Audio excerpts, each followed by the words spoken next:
Assalamualaikum warahmatullahi wabarakatuh. Halo, kembali lagi dengan kami, channel Fakta Kehidupan. Sebelum kita mulai membahas sebuah cerita, izinkan saya untuk menyapa kalian semua. Semoga kalian semua dalam keadaan sehat walafiat dan tetap berada dalam lindungan Tuhan Yang Maha Esa. Oh iya, seperti biasa, kalian juga bisa komen-komen di kolom komentar. Kalian dari daerah mana saja? Atau sekedar memberikan kritik dan saran untuk channel kami. Kali ini kami akan menceritakan kisah yang tentu saja nama dan tempat sudah kami samarkan. Kisah kali ini menceritakan tentang derita seorang istri jadi pembantu mertua di rumahnya sendiri saat suaminya tahu hal tak terduga pun terjadi. Ternyata tidak usah berlama-lama lagi, kita masuk ke ceritanya.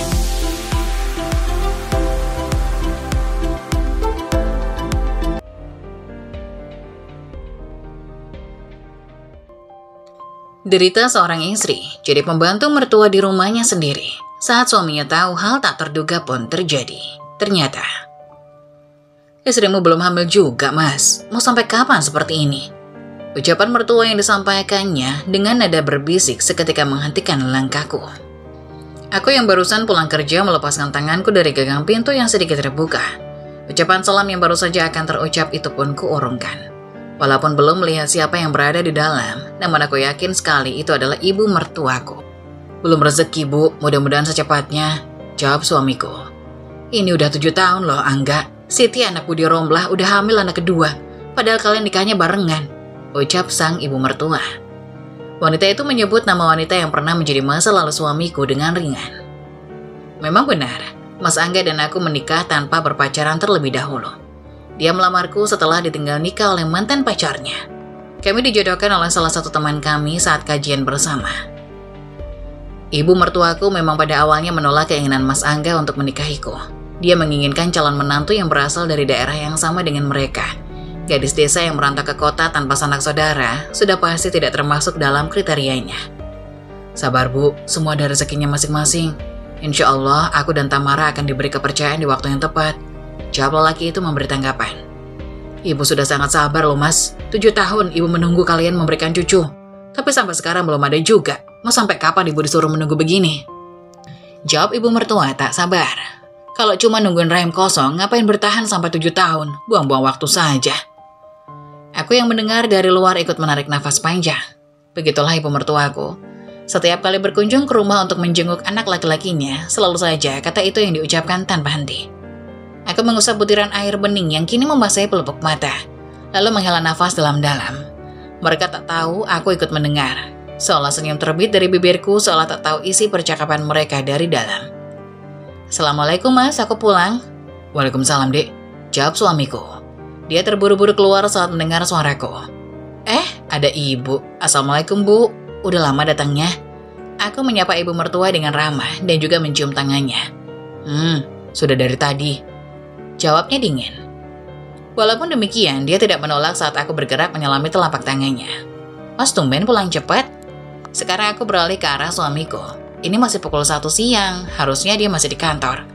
Berbeda denganku yang bekerja sebagai guru di sekolah. Mas Angga bekerja di kantor yang jam kerjanya sampai pukul 4 sore. Tadi ibu telepon, Dek, minta dijemput di bandara. Ya sudah, akhirnya Mas izin pulang cepat saja, jawab lelaki itu sambil tertawa. Oh, ibu katanya mau nginep sini, Dek, kata Mas Angga. Boleh kan, Dek? Tanya Mas Angga. Aku mengangguk.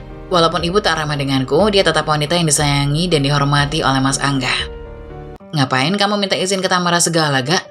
Sejak kapan seorang ibu harus minta izin kalau mau tidur di rumah anaknya? Kata ibu mertuaku tak terima. Dia mendelik, tak senang mendengar putranya minta izin kepadaku. Lagian ini kan rumahmu. Kamu beli rumah ini dengan tabunganmu setelah kalian menikah. Jadi Tamara tidak berhak apapun tentang rumah ini, sambung ibu mertua. Rumah yang dibeli Mas Angga dengan tabungannya setelah kami menikah. Aku tidak ingat kalau suamiku punya tabungan. Aku melirik suamiku yang kini tertawa dengan gugup. Lelaki itu mengedipkan mata, meminta pengertian dariku.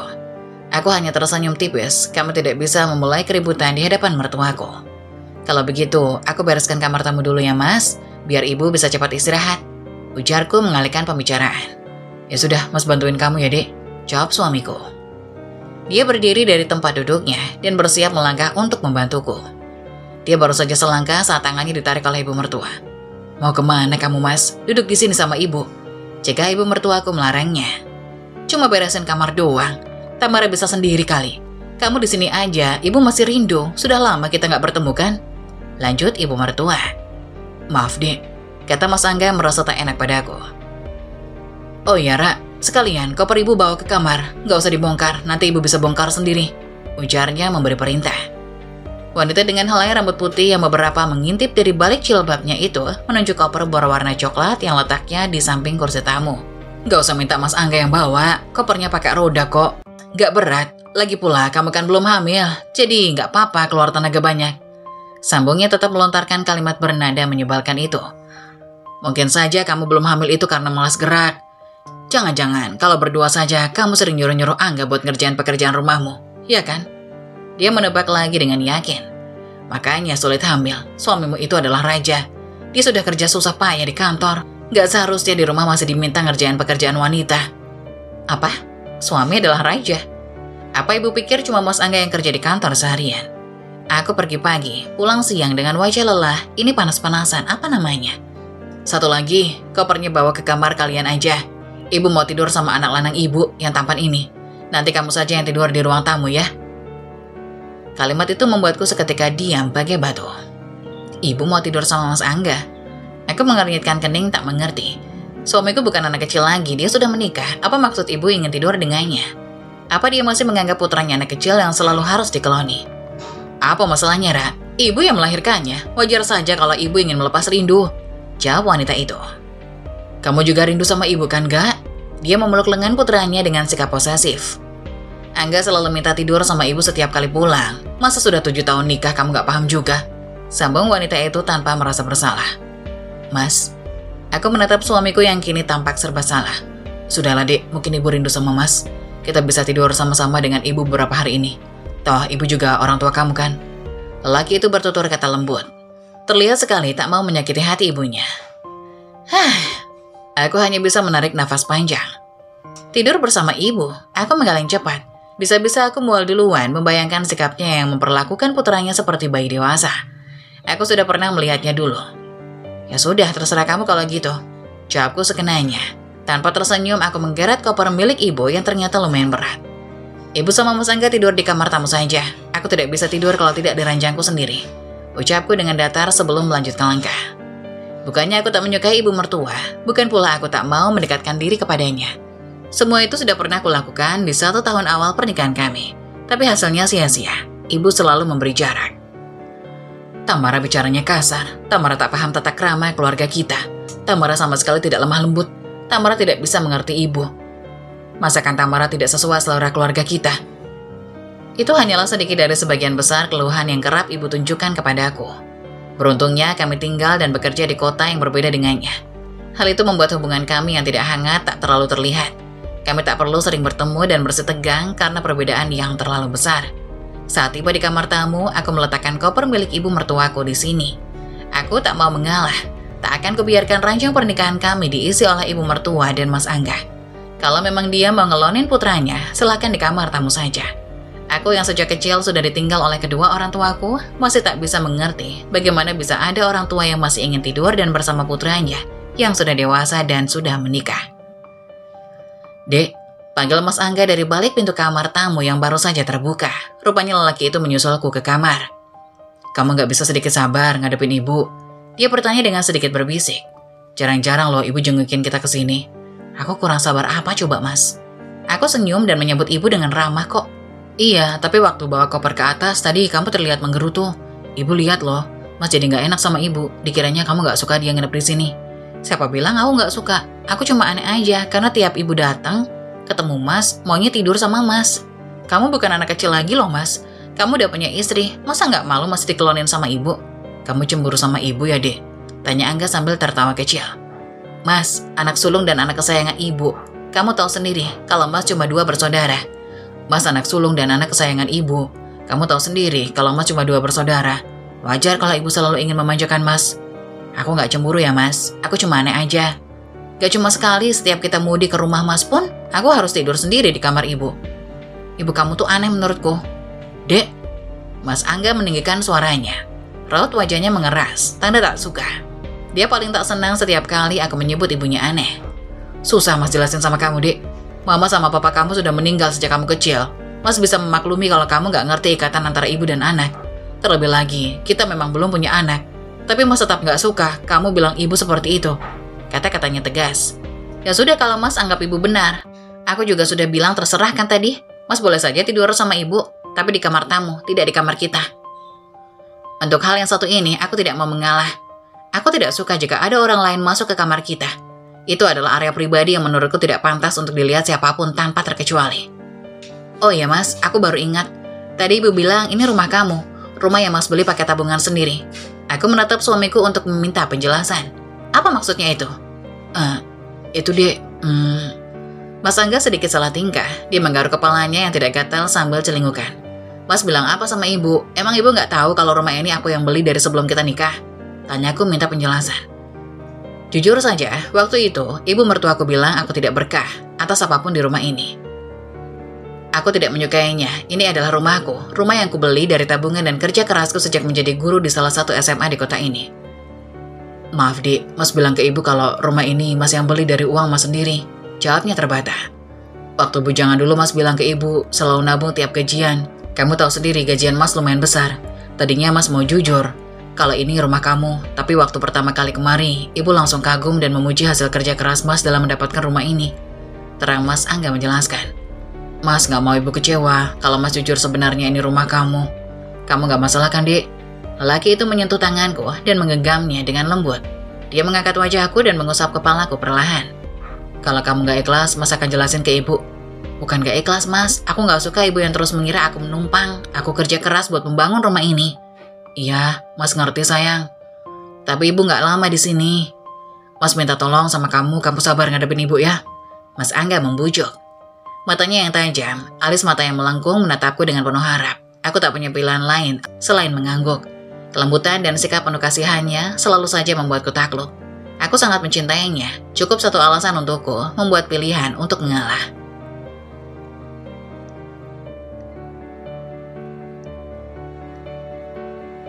Lauknya kok nggak ada rasa lain selain pedas sih, Rah? Ibu mertuaku baru saja duduk di meja makan saat berkomentar sepedas sambal bawang dengan cabai rawit merah yang ada di atas meja. Dia bahkan belum mencicipi sambal itu. Matanya pasti melihat jelas selain sambal cabai rawit itu tersedia aneka lauk lainnya di sana. Kamu nggak bisa masak yang lain apa? Mas itu nggak bisa makan sambal begini. Dia sukanya sup-supan sama yang berkuah. Kata ibu mertua masih mengomentari masakanku.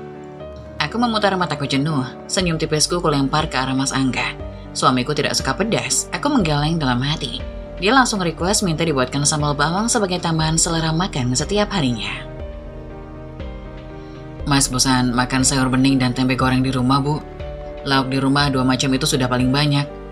Mas bosan makan sayur bening dan tempe goreng di rumah ibu. Lauk di rumah 2 macam itu udah paling banyak. Ucap Mas Angga kala itu bercerita padaku. Mas beruntung punya istri kayak kamu, walaupun dari desa, Dik. Meja makan terasa ramai dan bikin Mas semangat buat menghabiskan makanannya. Apalagi masakanmu tiada duanya. Itu komentar yang sering ku dengar setelah Mas Angga selesai makan. Ini serius sayurnya lalap-lalapan.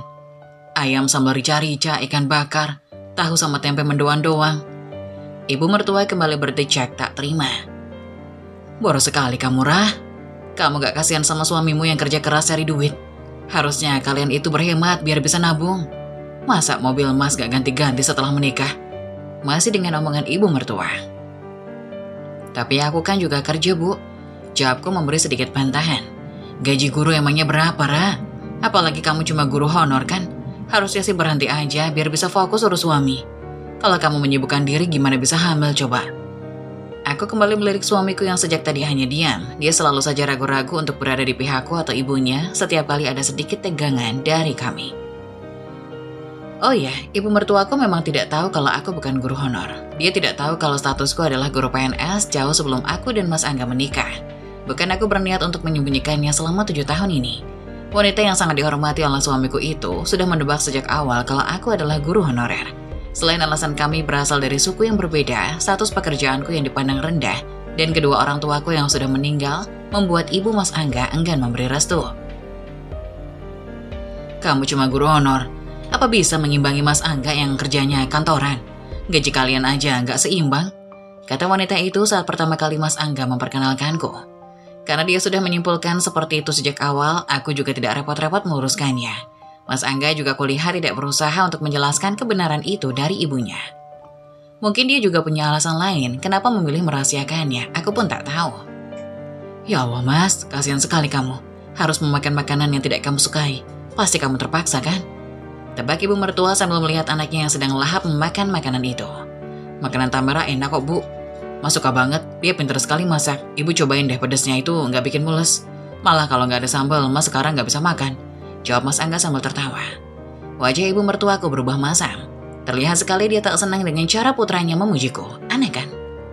Ibu mertua tetap saja tidak percaya kalau anaknya itu sangat menyukai masakanku. Tetap saja berdebat dengan anaknya bahwa anaknya hanya menyukai masakannya.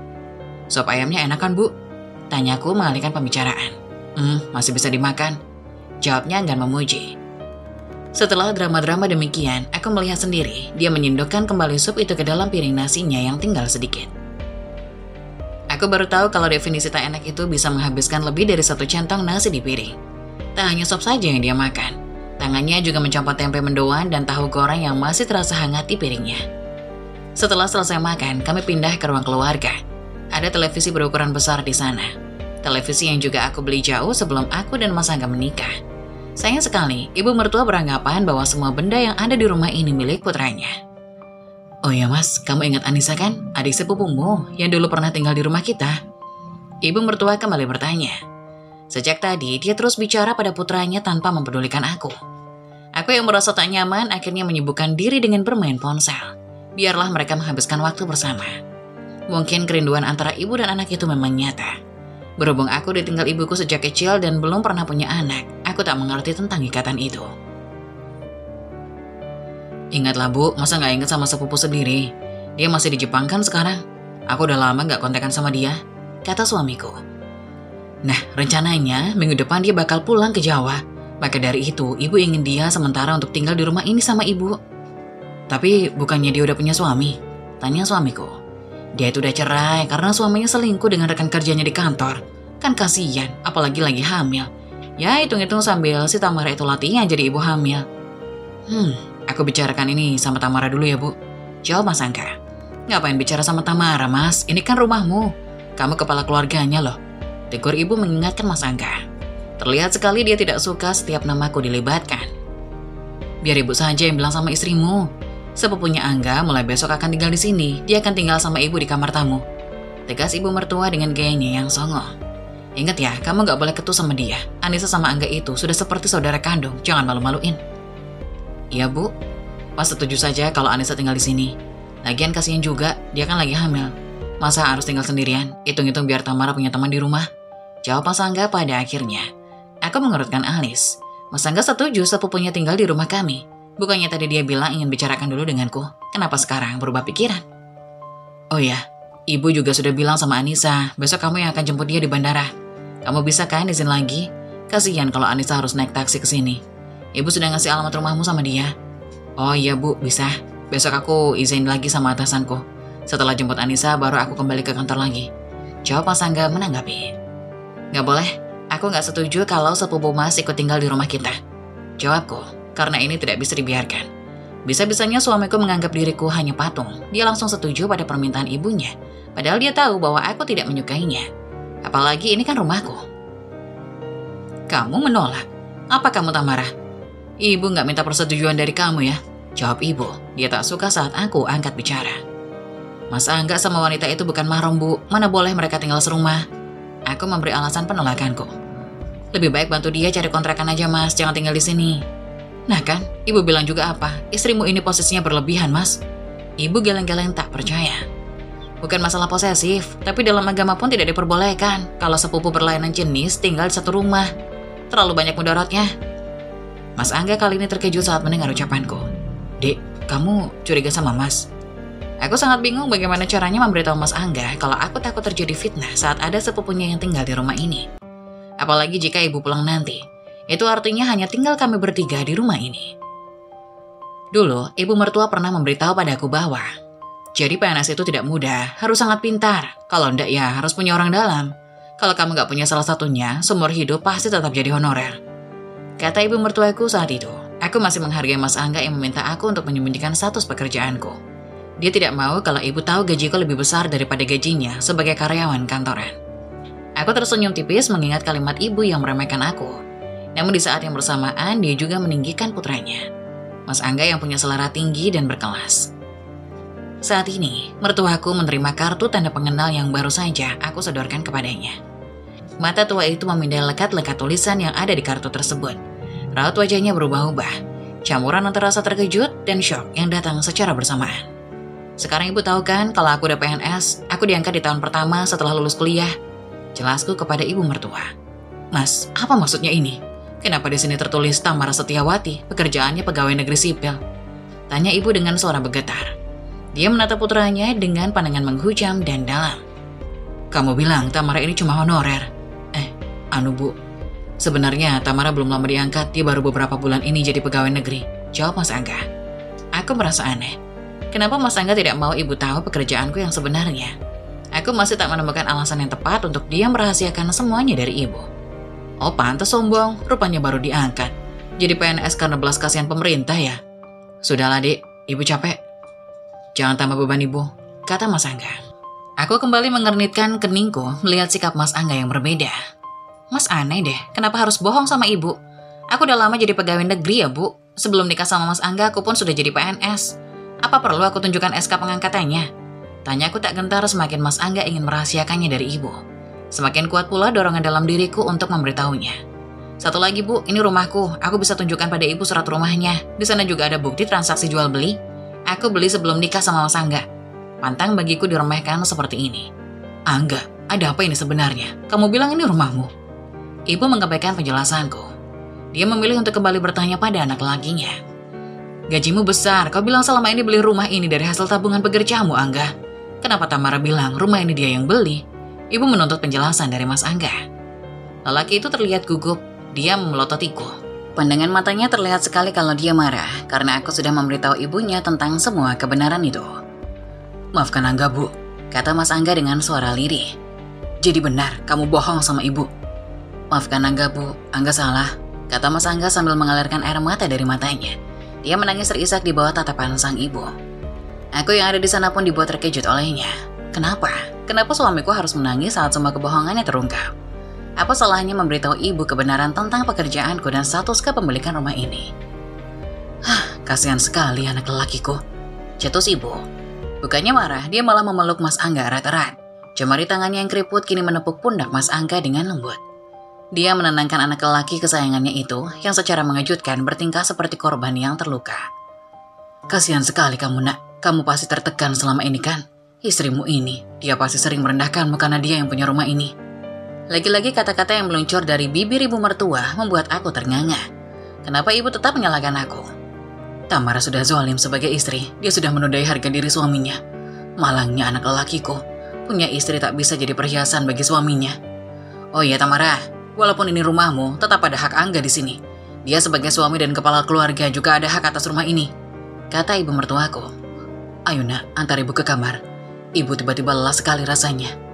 Ibu pun langsung bergegas akan menaiki tangga. Oh iya Tamara, kalau kamu masih mau jadi istrinya Angga, jangan coba-coba merendahkan Anissa saat dia tiba besok, tegas wanita tua itu sebelum berbalik. Aku menghela nafas dengan berat. Ibu ternyata masih tetap kokoh ingin memasukkan sepupu suamiku ke sini. Silakan saja bu, tapi lihat saja nanti. Aku bukan menantu yang bisa ibu perlakukan seenaknya. Aku mengepalkan tangan dan mengeram penuh tekad.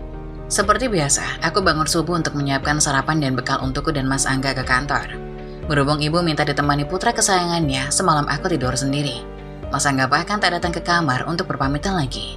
Sepertinya dia masih kesal karena aku memberitahu ibu tentang pekerjaan dan status kepemilikan rumah ini. Aku mengurungkan niat untuk membangunkannya untuk sholat subuh. Aku yakin ibu mertua yang sudah bergelar hajah itu tidak mungkin melewatkan waktu sholatnya. Sayang sekali, anggapanku ternyata salah. Saat waktu sudah menunjukkan pukul 6 pagi, baik Mas Angga maupun ibunya belum ada yang keluar dari dalam kamar. Aku yakin mereka tidak sholat karena di kamar kami tidak ada kamar mandi di dalam. Aku pasti melihat jika mereka keluar. Bisa-bisanya Mas Angga melewatkan waktu sholat. ucapku kesal. 1 jam kemudian, saat waktu sudah menunjukkan pukul 7, aku duduk dengan bimbang di depan meja. Kotak bekal milikku dan Mas Angga sudah selesai disiapkan. Tapi mereka belum juga bangun. Karena harus berangkat kerja, aku memutuskan untuk mengetuk pintu kamar itu. Sekali, 2 kali mengetuk, namun tetap tidak ada jawaban dari dalam. Ketika aku meninggikan suaraku untuk membangunkannya, tiba-tiba, "Iya, berisik banget sih," saat suara serak dari dalam. Aku menunggu di depan pintu, langkah kaki mendekatkan ke arah pintu. Tak lama kemudian, pintu pun terbuka. "Berisik banget sih, Dek. Ibu masih tidur tahu, ganggu aja kamu." Astagfirullahaladzim, bisa-bisanya ibu sama Mas masih tidur. Aku menggeleng kepala tak mengerti. Gara-gara siapa semalam, Mas harus bergadang buat bujuk ibu? Kamu sadar gak sih, ibu jadi sedih dan nangis semalaman gara-gara ucapanmu kemarin. Kamu itu ya, Dek, gak pernah nurut sama Mas. Hobinya bantah terus. Mas lebih paham perasaan ibu. Harusnya kamu paham, sebagai menantu juga bisa jaga perasaan ibu. Angga malah memarahiku. Baiklah, kita bicara lagi nanti. Kamu gak kerja? Aku bertanya untuk mengalihkan pembicaraan. Aku juga harus menjaga moodku, karena aku akan berhadapan dengan anak-anak nanti di sekolah. Aku izin, jawab Mas Angga singkat. Izin? Iya, ibu mau jemput Anissa ke bandara. Aku gak tega minta ibu berangkat sendiri pakai taksi. Mas, gak usah teriak, ibu masih tidur. Aku belum setuju ya, buat sepupu kamu tinggal di rumah ini. Kamu yakin mau dia tinggal di sini? Aku menggeleng. Mereka hanya sepupu, bukan saudara kandung. Saudara kandung pun jika wataknya sama seperti ibu mertuaku, aku pasti enggan untuk menampungnya. Jangan mentang-mentang ini rumahmu, kamu bisa menjauhkan aku dari keluargaku, Tamara. Anissa itu sudah seperti adik kandung bagiku. Suka atau tidak, dia akan tetap tinggal di sini. Mas gak minta persetujuan kamu. Kamu setuju atau tidak, Anissa akan tetap tinggal di sini. Cobalah jadi istri itu sekali-kali nurut sama suami. Jangan terus-terusan membangkang. Tegas Mas Angga. Jangan mentang-mentang gajimu besar, kamu hilang rasa hormat sama suamimu. Sambungnya lagi dengan wajah menyorot tajam. Aku pun pergi bekerja meninggalkan suami yang sedang naik darah. Iya, aku tidak ingin memperpanjang masalah dengan suamiku itu. 1 minggu berlalu, kini rumah Tamara kian ramai dengan kedatangan sepupu suaminya, si Anissa. Tamara kian tidak nyaman tinggal di rumahnya sendiri. Ketidaknyamanan itu kian menjadi-jadi hingga akhirnya memuncak di suatu pagi. Kala itu, hari Minggu, di mana Tamara dan suaminya libur bekerja. Tamara sengaja memasak makanan spesial untuk sarapan suaminya, yaitu opor ayam kesukaan suaminya. Dulu, waktu zaman pacaran, Mas Angga sangat senang dengan opor ayam buatan Tamara.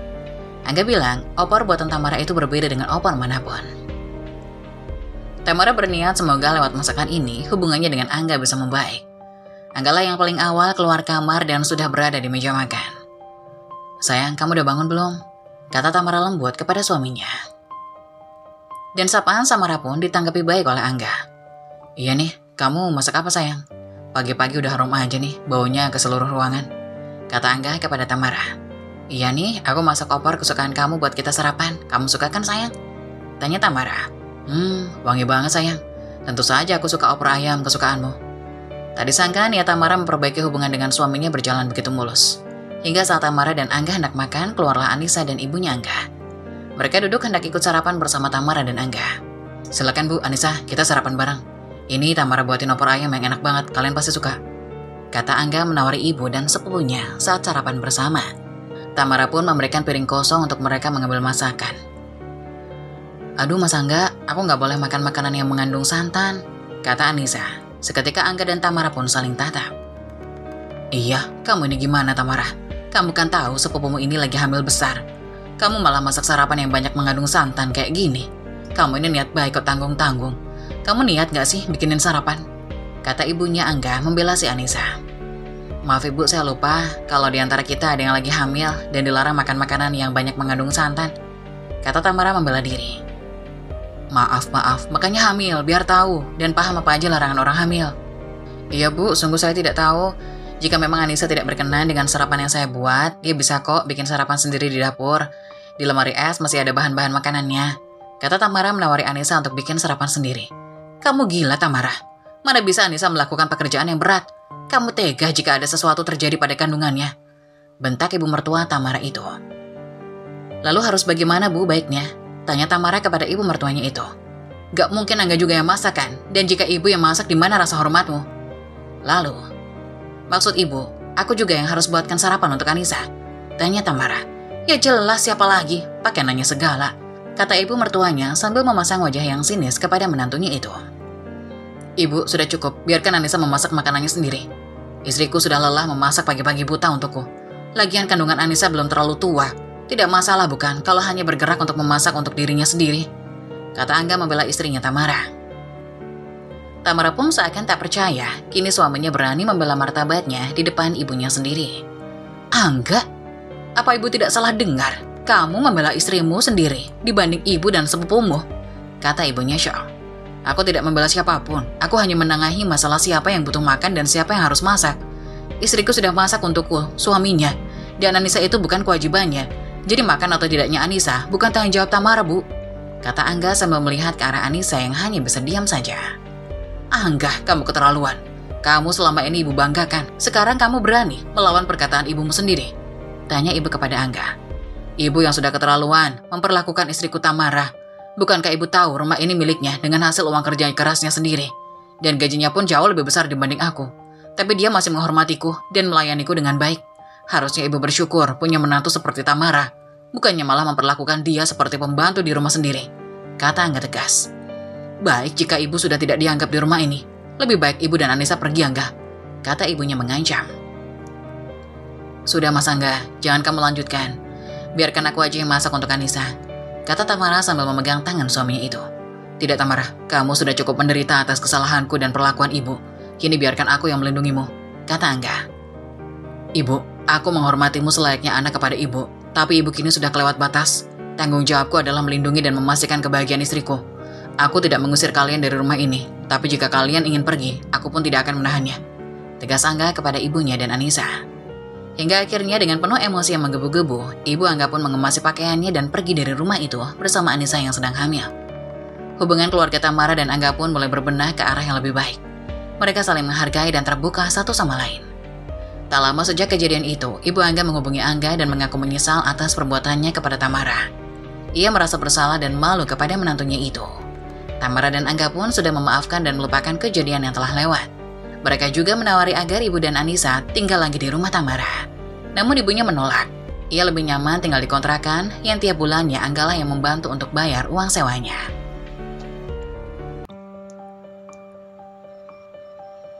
Saat-saat tersulitmu seringkali mengarah pada momen-momen terbesar dalam hidup.